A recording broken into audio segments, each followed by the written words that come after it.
Welcome to Thanjavur maths. இந்த வீடியோவில் நம்ம பார்க்க போகிறது 12th ஸ்டாண்டர்டுக்கான கண்டினியூட்டி அண்ட் டிஃபரன்ஷியபிலிட்டி அப்படிங்கிற சாப்டரில் எக்ஸசைஸ் 5.1ல் 31st கொஷின்லேருந்து நம்ம பார்க்க போகிறோம்.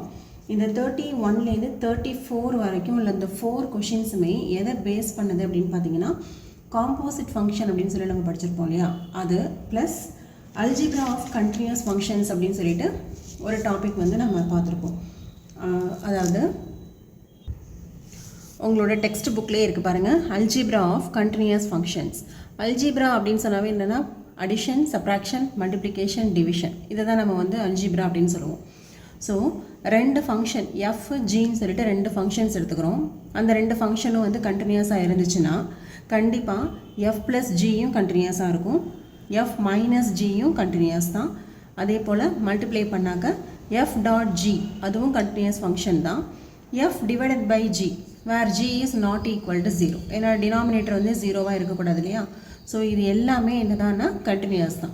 எப்போ எஃப்பும் ஜியும் ரெண்டுமே கண்டினியூஸ் ஃபங்க்ஷன்ஸாக இருக்குதோ அதை ஆட் பண்ணாலும் மைனஸ் பண்ணாலும் மல்டிப்ளை பண்ணாலும் டிவைட் பண்ணாலும் கண்டிப்பாக அது வந்து கண்டினியூஸ் ஃபங்க்ஷனாக தான் இருக்கும்.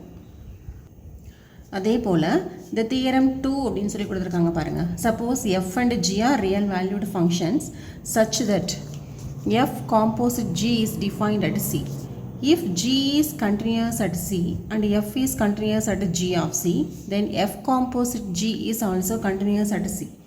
அதாவது எப்போ எஃப்பும் ஜியும் கண்டினியூஸாக இருக்குதோ கண்டிப்பாக எஃப் காம்போசிட் ஜி அப்படிங்கிற ஃபங்க்ஷனும் கண்டினியூஸாக தான் இருக்கும்.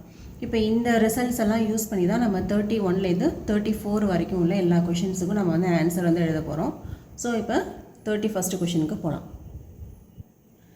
இப்போ இந்த F of X equal to cos of X square இது எடுத்துக்கிட்டிங்கன்னா இதில் வந்து ரெண்டு ஃபங்க்ஷன்ஸ் இருக்குது.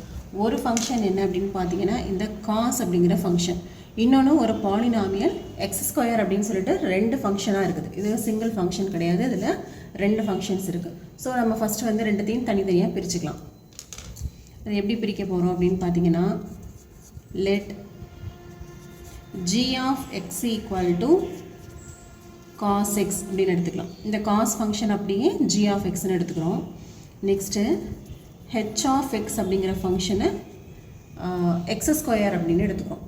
ஓகே, இப்போ f of x வந்து நம்மளால் எப்படி எழுத முடியும் அப்படின்னு பார்த்தீங்கன்னா cos x இது x ஸ்கொயர், இப்போ cos of x ஸ்கொயரா, அப்போ எப்படி எழுதலாம், h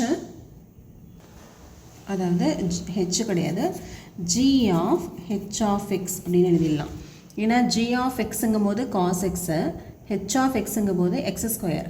அப்போது இந்த கிவன் ஃபங்க்ஷனை நம்ம பிரித்து ரெண்டு ஃபங்க்ஷனோட காம்போசிஷனாக எழுதியிருக்கோம். இப்போ g of h of x அப்படின்னா நம்ம எப்படி எழுதலாம், g composite h of x அப்படின்னு சொல்லி எழுதிடலாம்.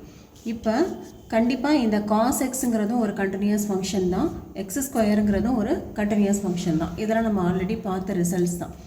Since cos x and x square are continuous functions. Okay, இது ரெண்டும் வந்து கண்டினியூஸ். அப்போ எது கண்டினியூஸு, ஜியும் கண்டினியூஸு ஹெச்சும் continuous, which implies g and h are continuous. இப்போது எஃப்பும் ஜியும் கண்டினியூஸாக இருந்தால் எஃப் காம்போசிட் ஜி வந்து கண்டினியூஸ்னு ரிசல்ட் பார்த்தோம் இல்லையா. ஸோ அதை யூஸ் பண்ணோம் அப்படின்னு சொன்னால் ஜியும் ஹெச்சும் கண்டினியூஸாக இருக்கிறதுனால G composite S is also continuous.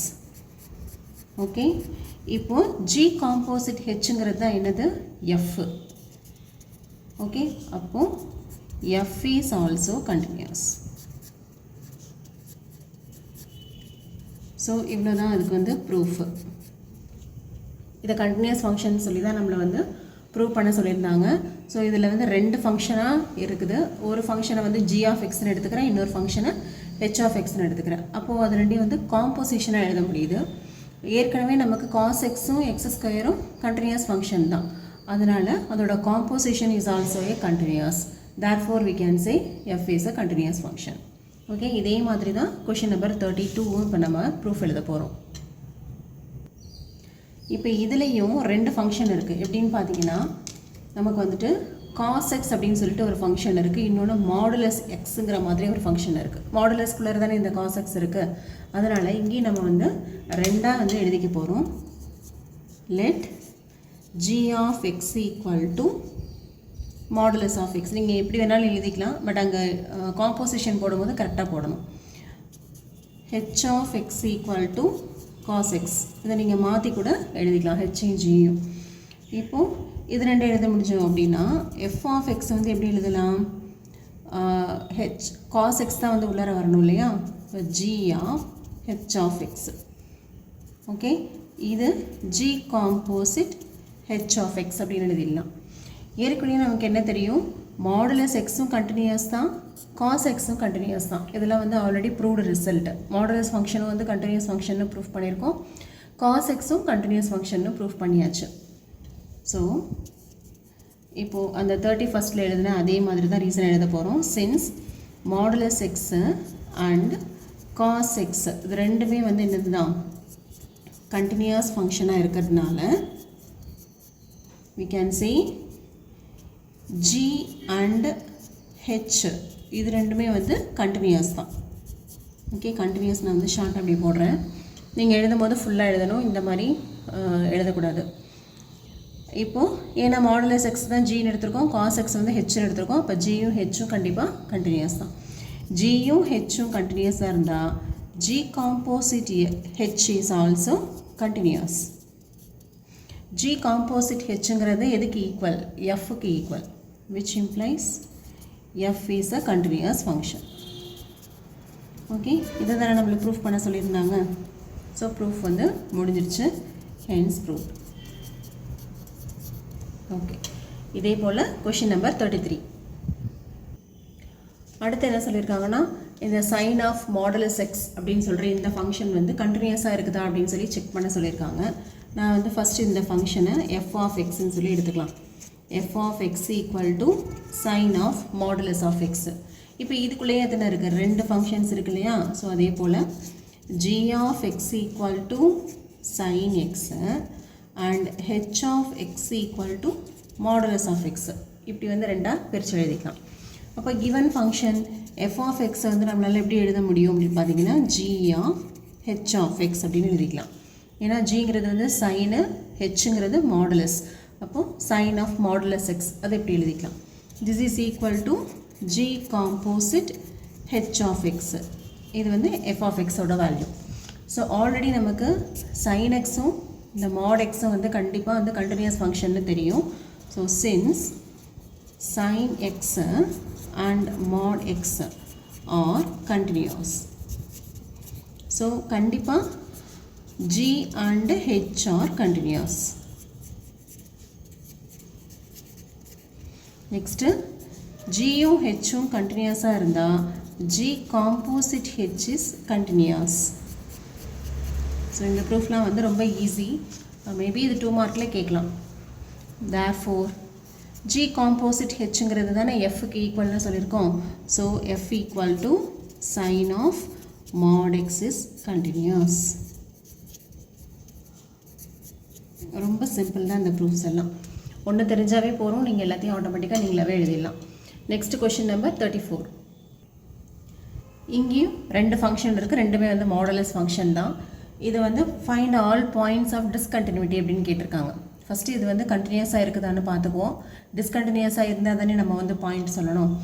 Every modulus function is a continuous function. ஏற்கனவே நம்ம வந்து ப்ரூஃப் பார்த்துருக்கோம். மாடுலஸ் ஆஃப் எக்ஸும் வந்து கண்டினியூஸ் தான், அதே போல் மாடுலஸ் ஆஃப் எக்ஸ் ப்ளஸ் ஒன்றும் கண்டினியூஸ் தான். ஸோ ஃபஸ்ட்டு நான் என்ன பண்ணுறேன், இந்த மாடுலஸ் ஆஃப் எக்ஸை ஜி ஆஃப் எக்ஸ்ன்னு எடுத்துக்கிறேன், மாடுலஸ் ஆஃப் எக்ஸ் ப்ளஸ் ஒன்று ஹெச் ஆஃப் எக்ஸ்ன்னு சொல்லி எடுத்துக்கிறேன். அப்போது g of X equal to modulus of x is continuous and H of X equal to modulus of x plus one. G h ரெண்டுமே வந்து continuous தான். நம்ம இப்போ தானே அல்ஜிப்ரா ஆஃப் கண்டினியூஸ் ஃபங்க்ஷன்ஸ் பார்த்தோம். ரெண்டு ஃபங்க்ஷன் வந்து கண்டினியூஸாக இருந்தால் அதோட அல்ஜிப்ராவும் கண்டினியூஸ், அதாவது ப்ளஸ்ஸு மைனஸ் மல்டிப்ளிகேஷன் டிவிஷன் எல்லாமே வந்து கண்டினியூஸ் தான். அப்போ இது ரெண்டு கண்டினியூஸாக இருக்கிறதுனால which implies g of x minus h of x is continuous. இதுக்கு என்ன ரீசன் அப்படின்னு சொன்னீங்கன்னா by algebra of continuous function. Okay, algebra of continuous function. அந்த ரீசன்னால தான் நம்ம இந்த ரெண்டு மைனஸையும் இந்த சப்ராக்ஷனையும் நம்ம வந்து கண்டினியூஸ் அப்படின்னு சொல்கிறோம். இப்போ g of x minus h of xங்கிறது என்ன ஆக்சுவலாக? இதுதான் g of xன்னு எடுத்திருக்கோம், இது h of xன்னு எடுத்திருக்கோம். அப்போது g of x minus f of xங்கிறது f of x which is also continuous. So கண்டிப்பாக இந்த ஃபங்க்ஷன் வந்து கண்டினியூஸ் அட் எவ்ரி பாயிண்ட் தான். அப்போ இங்கே வந்து டிஸ்கண்டினியூஸ்க்கு வேலையே இல்லை. therefore there is no point of discontinuity. So கண்டிப்பாக டிஸ்கண்டினியூஸ்க்கு வேலையே இல்லை. So no point of discontinuity அப்படின்னு சொல்லி நம்ம வந்து ஃபைனல் ஆன்சர் கொடுத்துடலாம். ஓகே, இதோட எக்ஸசைஸ் 5.1 உள்ள எல்லா கொஷின்ஸுமே நம்ம வந்து கம்ப்ளீட் பண்ணியாச்சு. நம்ம இந்த எக்ஸசைஸ் முடித்ததும் sin xக்கும் cos xக்கும் கண்டினியூட்டி அப்படின்னு சொல்லிட்டு ப்ரூஃப் பண்ணுறதுக்கு ப்ரூஃப் மட்டும் கொடுக்குறேன் அப்படின்னு சொல்லியிருந்தேன். அதை வந்து நம்மளோட நெக்ஸ்ட் வீடியோவில் பார்க்கலாம். ஓகே, நம்மளோட சேனல் உங்களுக்கு பிடிச்சிருந்ததுன்னா லைக் பண்ணுங்கள், ஷேர் பண்ணுங்கள், மறக்காமல் கமெண்ட்ஸ் போடுங்க. தேங்க்யூ ஃபார் வாட்சிங்.